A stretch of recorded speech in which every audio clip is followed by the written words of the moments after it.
এই পুটেদা খেলতে যাবি না? সবাই তোর জন্য ওয়েট করছে। যাবো দাঁড়া, ভাতটা খেয়ে নি। তুই আয় এখানে বস।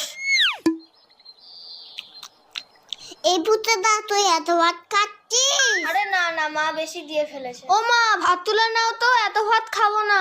যা খাবি না পাতে রেখে দে। হ্যাঁ রে বাবান, তোদের বাড়িতে আজকে কি রান্না হয়েছে রে? মাংস মাংস। তাহলে পুটে আজ দুপুরে মাংস ভাত খেতে যাব বাবানের বাড়িতে, কি বলিস? কেন তোমাদের বাড়ির রান্না হয়নি? হয়েছে তো, কিন্তু তোদের বাড়িতে তো মাংস হয়েছে, তাই যাব। পুটেদা এত ভাত খেয়ে নিল, তাহলে তো আমাদের সবার ভাত খেয়ে নেবে। হ্যাঁ মা, যাবো যাবো যাবো। না আমি তো মিথ্যে কথা বলেছি। বাবা তো পচা কাতলা মাছ এনেছে বাজার থেকে। আমি এখন যাই, সবাই আমাকে